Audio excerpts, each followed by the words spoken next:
Hello friends. आज की इस वीडियो में हम पढ़ेंगे effect of temperature on the electrical conductivity of A solid. किसी भी सॉलिड की कंडक्टिविटी पर टेम्परेचर का क्या इफेक्ट होता है, यानी टेम्परेचर को इंक्रीज करने से या डिक्रीज करने से उस सॉलिड की कंडक्टिविटी कैसे अफेक्ट करती है, उसमें इंक्रीज आता है या डिक्रीज आता है, वो आज हम स्टडी करेंगे।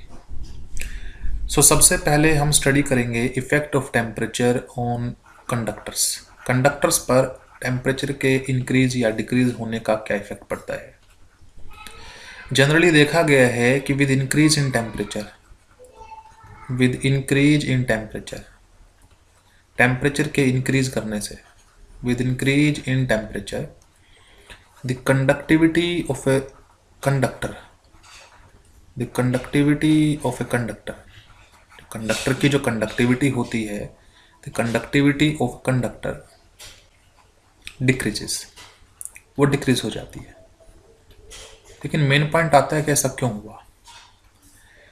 टेम्परेचर के इंक्रीज करने से किसी कंडक्टर की कंडक्टिविटी डिक्रीज क्यों की।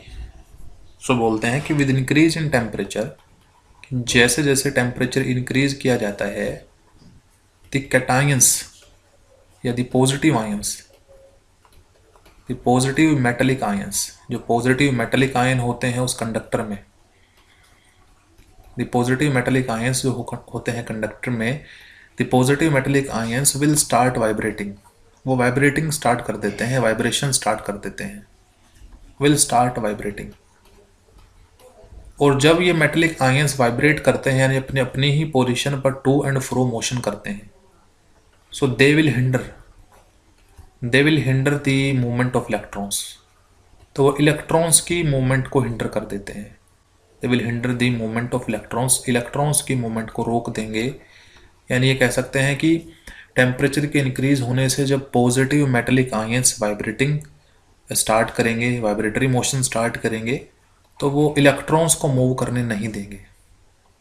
और जब तक इलेक्ट्रॉन्स मूव नहीं करेंगे तब तक इलेक्ट्रिकल कंडक्टिविटी नहीं हो पाएगी, नहीं बन पाएगी, जिस रेंज तक उसको जाना चाहिए था नहीं जा पाएगी। पहले के कंपैरिजन में टेम्परेचर के इंक्रीज करने से मेटेलिक आयंस ने वाइब्रेशन स्टार्ट की और उसी की वजह से इलेक्ट्रॉन जो थे उसने अपने मूवमेंट को रोक दिया, वो मूव नहीं कर पाए। इलेक्ट्रिकल कंडक्टिविटी डिक्रीज हो गई। अगर हम किसी एग्जांपल से समझे तो ऐसे समझ सकते हैं। फॉर एग्जांपल ये हमारे पास एक मेटेलिक वायर है, इसमें हमारे पास में कुछ मेटल आयंस प्रेजेंट हैं, साथ ही साथ हमारे पास में इसमें इलेक्ट्रॉन्स प्रेजेंट हैं जो फ्लो करके इलेक्ट्रिकल कंडक्टिविटी मेंटेन करते हैं। ये इलेक्ट्रॉन्स भी प्रेजेंट हैं। तो जब कोई मेटल आयन, फॉर एग्जांपल ये मेटल आयन है, जब ये मेटल आयन अपनी ही पोजीशन पर वाइब्रेट करना स्टार्ट करेगा तो ये पास होने वाले इलेक्ट्रॉन्स को, मूव करने वाले इलेक्ट्रॉन्स को रोक देगा, जिस वजह से उसकी इलेक्ट्रिकल कंडक्टिविटी डिक्रीज कर जाएगी। ये इफेक्ट होता है टेम्परेचर के इंक्रीज करने का कंडक्टर्स पर। नेक्स्ट हम पढ़ेंगे टेम्परेचर का इंक्रीज करने से सेमीकंडक्टर की प्रॉपर्टीज पर क्या इफेक्ट पड़ता है। कहा गया है कि with increase in temperature, temperature के इंक्रीज होने से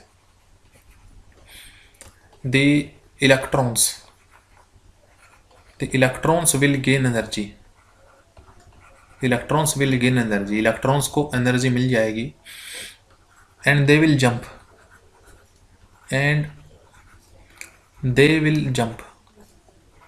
और ऐसे केस में वो इजीली से जंप करेंगे। They will jump from valence band to conduction band, और फिर वो वैलेंस बैंड से कंडक्शन बैंड में जंप कर जाएंगे। हेंस, और इसी वजह से उनकी इलेक्ट्रिकल कंडक्टिविटी इंक्रीज करेगी। And hence electrical conductivity increases. तो जैसे जैसे हम ज़्यादा टेम्परेचर इंक्रीज करेंगे या जैसे जैसे हम टेम्परेचर प्रोवाइड करते जाएंगे, इलेक्ट्रॉन्स को एनर्जी मिलती जाएगी, और इलेक्ट्रॉन्स को एनर्जी मिलने की वजह से वो वैलेंस बैंड से ज़्यादा कंडक्शन बैंड में जंप करना स्टार्ट कर देंगे। और ऐसा जब होगा तो इलेक्ट्रिकल कंडक्टिविटी ऑटोमेटिकली ही इंक्रीज कर जाएगी। ठीक है। ऐसे सेमीकंडक्टर्स जिनमें टेम्परेचर इंक्रीज करने से इलेक्ट्रिसिटी या कंडक्टिविटी इंक्रीज हो जाती है, ऐसे सेमीकंडक्टर्स को हम कहते हैं intrinsic semiconductors. Intrinsic semiconductors. So intrinsic semiconductor में अगर हम टेम्परेचर को इंक्रीज करेंगे तो उनकी कंडक्टिविटी हमेशा इंक्रीज करती है। लेकिन एक बात और है जो आपको याद रखनी है, वो क्या कि इंट्रिंसिक सेमीकंडक्टर की जो इनिशियली स्टार्टिंग में जो कंडक्टिविटी होती है वो बहुत लो होती है। So intrinsic semiconductors have very low conductivity. Intrinsic semiconductor की कंडक्टिविटी काफ़ी कम होती है, हैव वेरी लो कंडक्टिविटी, उनकी कंडक्टिविटी काफ़ी कम होती है। And that has no practical use, और उसका कोई प्रैक्टिकल यूज़ नहीं हो सकता है कि इंट्रिंसिक सेमीकंडक्टर की जो कंडक्टिविटी है वो बहुत कम होती है जिसका हम कोई प्रैक्टिकल यूज़ नहीं कर सकते। सो टू इंक्रीज देयर कंडक्टिविटी, उनको उनकी कंडक्टिविटी को इंक्रीज करने के लिए some steps has to be taken, कुछ स्टेप्स लिए जाते हैं। तो वो स्टेप्स क्या क्या हैं? सबसे पहला स्टेप, जैसा कि अभी मैंने देखा ही कि टेम्परेचर के इंक्रीज करने से उसकी कंडक्टिविटी इंक्रीज की, सो टेम्परेचर को हम इंक्रीज करवा करके भी उस इंट्रिंसिक सेमीकंडक्टर की कंडक्टिविटी को कर सकते हैं इंक्रीज। ठीक है, एग्जांपल जैसे सिलिकॉन है, जर्मेनियम है, इनकी जो कंडक्टिविटी है वो काफ़ी कम है, सो टेम्परेचर को इंक्रीज करने से इनकी कंडक्टिविटी इंक्रीज होती है। दूसरा, इससे भी कहीं ज़्यादा अच्छा है डोपिंग करने से। डोपिंग का वीडियो मैं पब्लिश कर चुका हूँ। जिसने भी अभी तक डोपिंग की वीडियो नहीं देखी है उसको आपका लिंक जो है डिस्क्रिप्शन में मिल जाएगा, वो वहाँ से जा कर के पहले डोपिंग की पूरी प्रोसेस को समझे। ठीक है, तो डोपिंग की प्रोसेस से ही हम इजीली किसी भी सेमीकंडक्टर को एन टाइप सेमीकंडक्टर या पी टाइप सेमीकंडक्टर बना लेते हैं। एन टाइप सेमीकंडक्टर में इलेक्ट्रिकल कंडक्टिविटी इलेक्ट्रॉन्स की वजह से होती है, जबकि पी टाइप सेमीकंडक्टर में जो कंडक्टिविटी है वो होल्स की मूवमेंट की वजह से होती है। तो अगर किसी इंट्रिंसिक सेमीकंडक्टर की हमें कंडक्टिविटी को इंक्रीज करना है तो या तो आप टेम्परेचर को इंक्रीज करके कंडक्टिविटी इंक्रीज कर सकते हैं या डोपिंग करके। एक मेन पॉइंट है, डोपिंग करने के बाद किसी इंट्रिंसिक सेमीकंडक्टर में डोपिंग करने के बाद हम उस सेमीकंडक्टर को इंट्रिंसिक नहीं एक्सट्रिंसिक सेमीकंडक्टर कहेंगे। सो इंट्रिंसिक सेमीकंडक्टर में जैसे ही हम कर देते हैं डोपिंग तो वो इंट्रिंसिक सेमीकंडक्टर से एक्सट्रिंसिक सेमीकंडक्टर बन जाता है। तो ये बात आपको याद रखनी है कि इंट्रिंसिक सेमीकंडक्टर वो सेमीकंडक्टर हैं जो नेचर से ही सेमीकंडक्टिविटी प्रॉपर्टी शो करते हैं या जिनकी कंडक्टिविटी टेम्परेचर के इंक्रीज करने से इंक्रीज हुई है सिर्फ और सिर्फ। लेकिन एक्सट्रिंसिक सेमीकंडक्टर वो हैं जो हमने डोपिंग करके प्रिपेयर किए हैं। सो डोपिंग से प्रिपेयर होने वाले कंडक्टर्स को हम बोलते हैं एक्सट्रिंसिक सेमीकंडक्टर, और नेचुरली जो सेमीकंडक्टर हैं वो बोलेंगे इंट्रिंसिक सेमीकंडक्टर। जैसे सिलिकॉन में अगर हम फॉस्फोरस की इम्प्योरिटी ऐड करें या सिलिकॉन में अगर हम मान लो एल्यूमिनियम की इम्प्योरिटी ऐड करें तो हमने डोपिंग की। सो डोपिंग करने के बाद जो कंडक्टर बने सेमीकंडक्टर उनको हम एक्सट्रिंसिक सेमीकंडक्टर कहेंगे। सो एन टाइप सेमीकंडक्टर और पी टाइप जो सेमीकंडक्टर हैं इनको एक्सट्रिंसिक सेमीकंडक्टर कहा जाता है, जबकि नेचुरली जो सेमीकंडक्टर होंगे जैसे सिलिकॉन, जर्मेनियम जिसमें कोई डोपिंग नहीं की गई है, इनको हम इंट्रिंसिक सेमीकंडक्टर कहते हैं। ये आपके इंट्रिंसिक सेमीकंडक्टर होते हैं। सो ये दो टाइप के सेमीकंडक्टर हैं, इंट्रिंसिक और एक्सट्रिंसिक सेमीकंडक्टर्स। क्लियर है फ्रेंड्स? एग्जाम्पल फर्दर कि सेमीकंडक्टर्स के यूजेस कहाँ हैं, एप्लीकेशंस क्या हैं, कि हम डोपिंग करके जब सेमीकंडक्टर प्रिपेयर करते हैं तो उनका कोई ना कोई यूज़ तो होना चाहिए, तो उनका यूज़ कहाँ है, कहाँ हम उनको यूज़ करते हैं। तो लिखेंगे एप्लीकेशंस ऑफ सेमीकंडक्टर्स की क्या क्या एप्लीकेशन है, कहाँ कहाँ उनको हम यूज़ करते हैं, वो हम स्टडी करेंगे। सबसे पहली एप्लीकेशन, वैसे तो काफ़ी सारी एप्लीकेशन है लेकिन सबसे पहली एप्लीकेशन जो है वो है डायोड बनाने में, डायोड, आपने डायोड सुने होंगे। सो डायोड की फॉर्मेशन करने में हम सेमीकंडक्टर्स का यूज़ करते हैं। जनरली डायोड जो है वो कम्बिनेशन होता है, उस कम्बिनेशन में एन टाइप सेमीकंडक्टर और पी टाइप सेमीकंडक्टर को कंबाइन किया जाता है। ठीक है, एन टाइप सेमीकंडक्टर और पी टाइप सेमीकंडक्टर को हम कंबाइन करके डायोड बनाते हैं, जिसका इस्तेमाल एज ए रेक्टिफायर के रूप में करते हैं। ठीक है, रेक्टिफायर के रूप में करते हैं, जिसमें यानी एसी करंट को, अल्टरनेटिंग करंट को डायरेक्ट करंट में कन्वर्ट करने के लिए किया जाता है। सो डायोड जिसमें N type P type semiconductor का कॉम्बिनेशन है, उसको हम एज रेक्टिफायर यूज करते हैं। Secondly solar cell, solar cell की फॉर्मेशन करने के लिए भी हम किसका इस्तेमाल करते हैं, सेमीकंडक्टर्स का इस्तेमाल करते हैं। थर्ड देखें तो ट्रांजिस्टर जो होते हैं, हमारे रेडियो ट्रांजिस्टर जो होते हैं, टेलीविजन जो ट्रांजिस्टर होते हैं, तो ट्रांजिस्टर एक्चुअली में सैंडविच, ट्रांजिस्टर जो होते हैं एक्चुअली में सैंडविच जो है वो कंपाउंड होते हैं, सैंडविच सेमीकंडक्टर होते हैं, जो या तो पीएनपी टाइप होंगे, यानी एक पी टाइप सेमीकंडक्टर, यानी दो पी टाइप सेमीकंडक्टर के बीच में एक एन टाइप सेमीकंडक्टर रखा जाएगा, या फिर वो एनपीएन हो सकते हैं जिसमें दो एन टाइप सेमीकंडक्टर के बीच में पी टाइप सेमीकंडक्टर रखा जाता है, जिसका इस्तेमाल फर्दर हम एम्पलीफायर के रूप में भी करते हैं। ठीक है, तो एम्पलीफायर बनाने के लिए भी हमें सेमीकंडक्टर्स का यूज़ किया जाता है। नंबर 4 में अगर हम देखें तो गैलियम आर्सेनाइड, गैलियम आर्सेनाइड एक सेमीकंडक्टर है जिसका रिस्पॉन्स बहुत फास्ट है।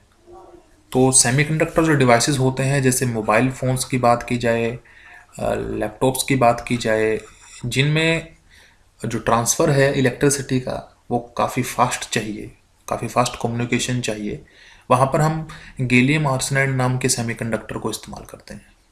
सो फ्रेंड्स, ये कुछ एप्लीकेशंस थी सेमीकंडक्टर्स की। उसके बाद हम डिस्कस करेंगे conductivity of transition metal oxides, conductivity of transition metal oxide, कि ट्रांजिशन मेटल के ऑक्साइड्स भी कंडक्टिविटी शो करते हैं, या कहते हैं इलेक्ट्रिकल प्रॉपर्टी शो करते हैं।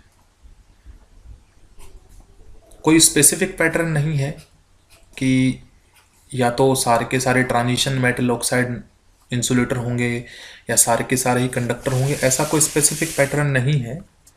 Different different metal oxide different different property show करते हैं। जैसे सो डिफरेंट मेटल आयंस या different metal oxides show different property, different metal oxides shows different property, oxides shows different property, अलग अलग metal oxides की property अलग है। So different property. For example अगर हम बात करें टाइटेनियम ऑक्साइड की, TiO, अगर हम बात करें टाइटेनियम ऑक्साइड की, TiO, टाइटेनियम ऑक्साइड की, सो टाइटेनियम ऑक्साइड नेचर में मेटलिक है, ये मेटलिक प्रॉपर्टी शो करता है। लेकिन वहीं अगर बात करें हम MnO, मैग्नीज ऑक्साइड की, MnO की, या फिर अगर बात करें हम फेरस ऑक्साइड FeO की, या अगर बात करें हम कॉपर ऑक्साइड या क्यूप्रस ऑक्साइड CO की, तो ये नेचर में नॉन मेटलिक हैं, ये नेचर में नॉन मेटलिक हैं। तो जहाँ टाइटेनियम ऑक्साइड नेचर में मेटलिक था, वहीं manganese oxide, ferrous oxide, copper oxide ये इंसुलेटर थे। जबकि वैनेडियम ऑक्साइड VO वो सेमीकंडक्टर है, is semiconductor, VO is semiconductor, depending upon semiconductor और इंसुलेटर, ये दोनों काम कर सकता है, सेमीकंडक्टर भी और इंसुलेटर भी, डिपेंडिंग अपॉन टेम्परेचर, टेम्परेचर पर डिपेंड करेगा, डिपेंडिंग अपॉन टेम्परेचर। तो यहाँ से हमें पता चला कि डिफरेंट डिफरेंट मेटल ऑक्साइड की प्रॉपर्टी डिफरेंट है। और भी कुछ एग्जांपल लिख सकते हैं हम, जैसे कि तो सब मोनोऑक्साइड थे। अगर हम डाइऑक्साइड्स की बात करें, जैसे सेकंड नंबर पर डाल दें क्रोमियम डाइऑक्साइड CrO2 नेचर में मेटेलिक है, CrO2 नेचर में मेटेलिक है। वही अगर बात करें MnO2 नेचर में इंसुलेटर होगा। और अगर बात करें वैनेडियम डाइऑक्साइड, वो मेटलिक भी हो सकता है और इंसुलेटिंग भी हो सकता है टेम्परेचर के बेसिस पर। सो मेटलिक या इंसुलेटर, मेटलिक या सेमीकंडक्टिंग, मेटलिक भी हो सकता है या सेमीकंडक्टिंग भी हो सकता है, मेटलिक हो सकता है या सेमीकंडक्टिंग हो सकता है, बेस्ड अपॉन टेम्परेचर, जो टेम्परेचर पर बेस करेगा। इधर टाइप से अगर हम बात करें ट्राइऑक्साइड की, तो ट्राइऑक्साइड में रेनियम ट्राइऑक्साइड ReO3 नेचर में मेटेलिक है। एक बात इंपॉर्टेंट है जो इसके बारे में जाननी है, ReO3 का जो कलर है, इसका जो कलर है और इसकी जो प्रॉपर्टीज होती हैं वो बिल्कुल मैच करती हैं मेटेलिक कॉपर की जैसे। तो इसका कलर और प्रॉपर्टीज बिल्कुल मेटेलिक कॉपर की जैसे शो करती हैं। तो रेनियम ऑक्साइड को भी हम एज ए कॉपर का सब्स्टिट्यूट सोच सकते हैं। तो रेनियम ट्राइऑक्साइड नेचर में मेटेलिक है। जबकि अगर हम बात करें वैनेडियम ट्राइऑक्साइड की या फिर बात करें टाइटेनियम ट्राइऑक्साइड की, सो ये मेटेलिक भी हो सकते हैं और इंसुलेटिंग, मेटेलिक और सेमीकंडक्टिंग दोनों हो सकते हैं। मेटेलिक भी हो सकते हैं और सेमीकंडक्टिंग भी हो सकते हैं, मेटेलिक भी हो सकते हैं और सेमीकंडक्टिंग भी हो सकते हैं, डिपेंडिंग अपॉन टेम्परेचर। मेटेलिक और सेमीकंडक्टिंग डिपेंडिंग अपॉन टेम्परेचर। तो टेम्परेचर के बेसिस पर हमने देखा कि जो मोनोऑक्साइड थे वो भी डिफरेंट बिहेवियर शो करते हैं, जो डाइऑक्साइड है उनका बिहेवियर भी डिफरेंट है, और रेनियम ऑक्साइड भी डिफरेंट बिहेवियर शो करते हैं। जैसे टाइटेनियम मोनोऑक्साइड मेटेलिक था, मैग्नीज, फेरस और कॉपर ऑक्साइड नॉन मेटेलिक थे। वैनेडियम जो ऑक्साइड था वो सेमीकंडक्टर या मेटेलिक था, सेमीकंडक्टर इंसुलेटर नहीं, सेमीकंडक्टर या मेटेलिक था, सेमीकंडक्टर या मेटेलिक था, जो डिपेंड करता है टेम्परेचर पर। इसी टाइप से क्रोमियम डाइऑक्साइड मेटेलिक है, MnO2 इंसुलेटर है, VO2 भी मेटेलिक सेमीकंडक्टिंग हो सकता है, रेनियम ट्राइऑक्साइड नेचर में मेटेलिक है, vanadium trioxide, titanium trioxide metallic है, सेमीकंडक्टिंग है टेम्परेचर के बेसिस पर। सो फ्रेंड्स, आज की वीडियो में बस इतना ही। अगर आपको वीडियो अच्छी लगे तो लाइक शेयर सब्सक्राइब कीजिएगा। Thank you.